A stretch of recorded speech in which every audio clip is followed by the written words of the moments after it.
Good afternoon. Well, from my point of view, I think it's about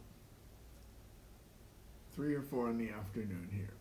And it's a hot day with a nice breeze. I hope it's nice where you are. Um, Today is a great day, let's just say. Let's start by that way. It's been, I think, 38 years to the day since I fell while I was playing in a tree. I was 16. So I've been wanting to continue with that story. I've had a lot of days of a lot of pain in my legs. It's called nerve pain. I don't know. I'm getting somewhere though. Finally getting somewhere with my goals of treating. I keep looking that way, but forgetting that the camera is over here. For some reason, it seems like it would be there. But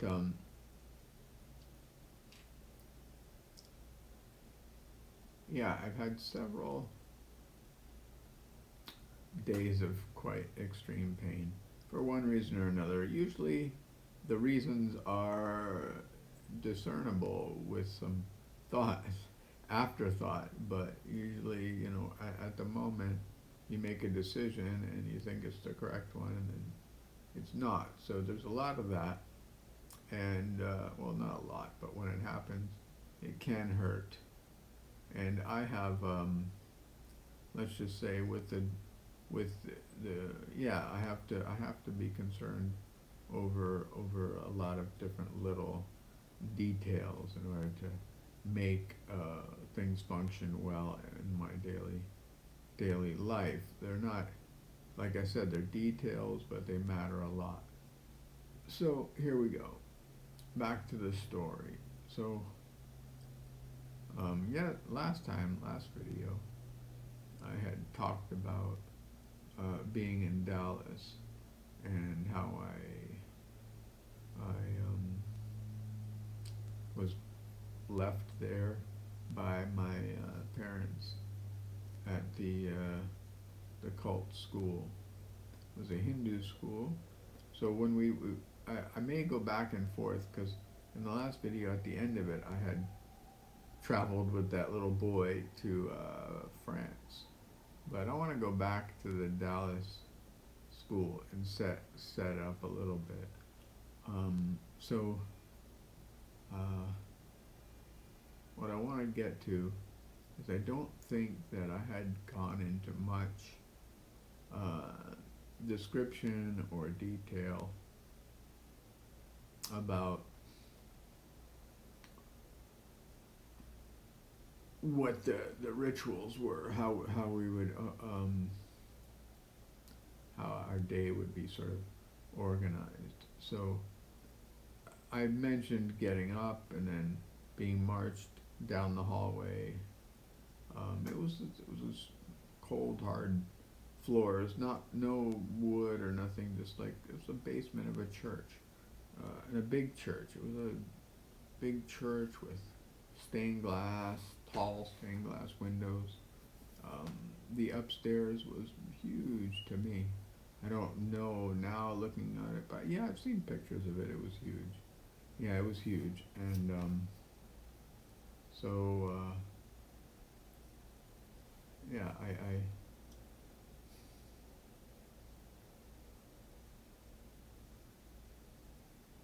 when we left the church, we would walk along. I'm trying to remember because I was so young then, and the now thinking back on it, I have more awareness of how all the buildings fit together in sort of a like a church complex over the block. To me, at that time, these two buildings were my life. I didn't know what was outside of those two buildings. So in my memory, like those two buildings are the world at that time, and nothing else existed outside those two buildings. I could see the other houses and stuff, but to me those were possibly bad people, demons for all I knew, or what they called rakshasas. Um, and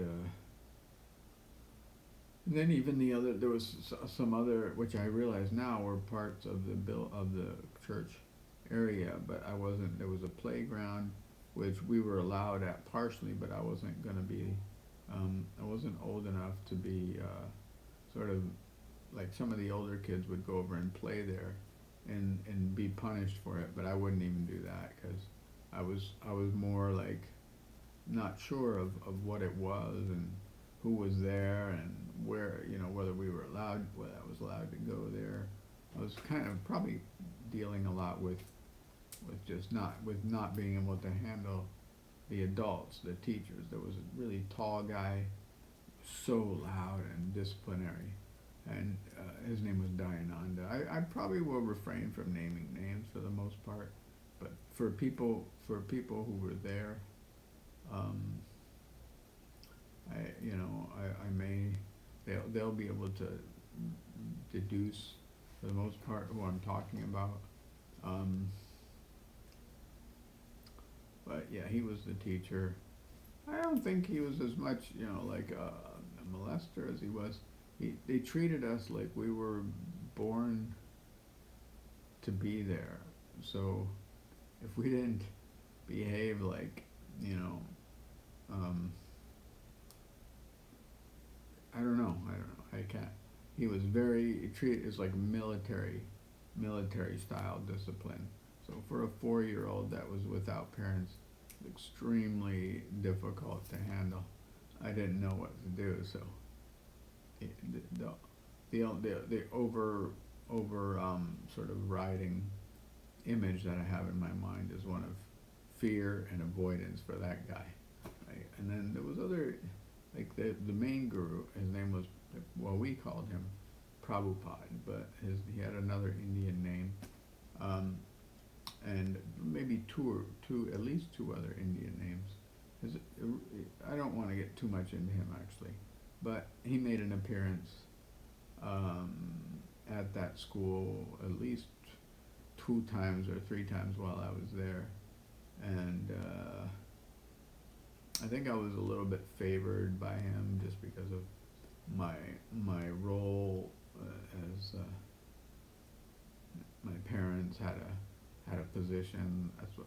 How did I know any of this? I didn't know any of this. I just knew that it felt good to be around him because the minute that he even said a word to you or smiled at you or did anything, the rest of your day you were you know, the teacher's apple. Like you got treated better than the other kids. You got treated like you were special. So it was highly favored to got attention from him. So that was a good reason to feel like special when he and there was something that made me special too, which I didn't know about, which is that when I was one of the early sort of pregnancies in the cult, the creation of it. So when my mom, he had set up the marriage between my parents. I'll have to tell that story in another day. But when they got pregnant, he sent a letter to my dad or my mom. I have the letter in my computer somewhere. It would be nice to like put it up next to me. Anyhow, yeah, he gave me the name and the Hindu name that I have. It's still on my birth certificate here in Canada, although when I lived in the States I changed it at court to Dylan so that I wouldn't have to keep repeating it every time and explaining it every time somebody said, why do you have that name? And good. When you're disabled, it's not a conversation you want to have repeatedly when you're trying to get medical supplies and trying to get through the doctor, or just trying to get by with. You have a lot of interaction with caregivers who happen to be from all different cultures, places. And so, whew, I'm getting hot. I might need to turn the AC on. I'll get close up so the sound doesn't, hopefully you'll hear me with the sound.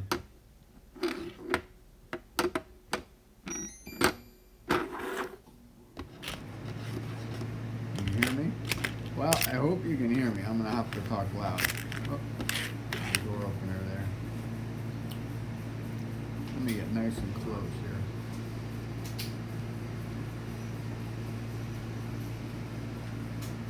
So maybe I'll make this another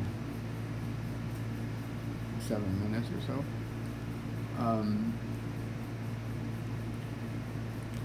Where was I at?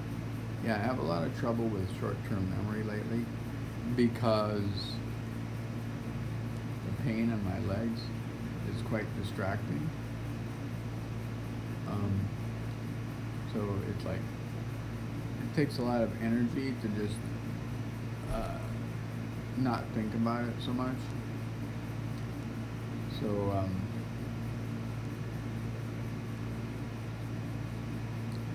where was I again? Where was I?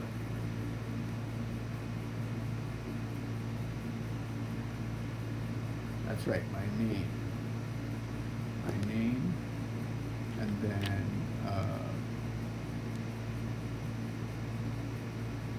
anyway, maybe I'll continue at another time. I have a lot to talk about with regards to this. Oh yeah, with regards to feeling special. Let me turn this off. I really am concerned that it's taking away.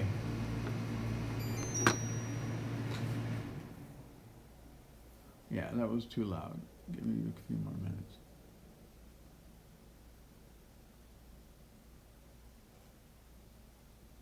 Yeah, I felt special.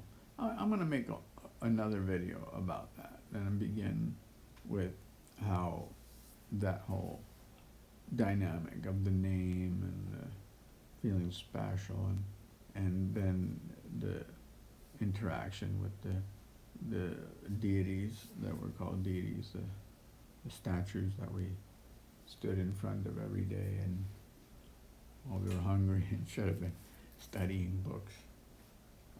Or just sleeping in the comfort of our bed with our family. But I'll talk all about how the idea of tapasya was a key idea in the reason why our need to be indoctrinated in such a way. And why people like my parents still hold that the only reason it didn't work out the way it was supposed to is because they didn't do it in the way that this guru wanted them to do it, which I don't agree with.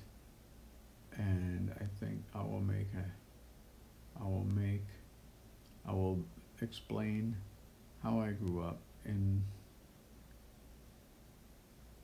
a way that shows that there is no that it was unequivocally that the way to God is not through self-flagellation as that would have it. And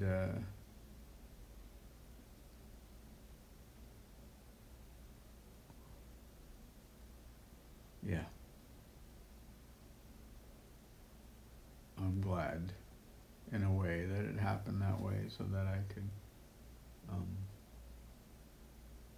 find the truth that I have in Jesus. I know that it might cause some people here to view me, but that's okay. You go your own way. I know.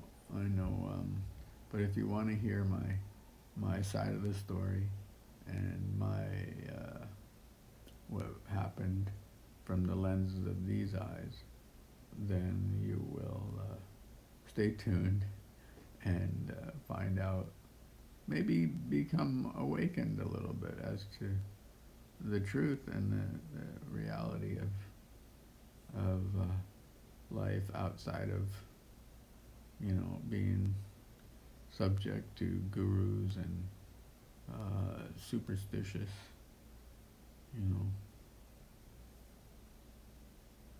mantras and all that stuff. You really don't need any of it. You don't need any of it. And yeah, it's going to bind you into all sorts of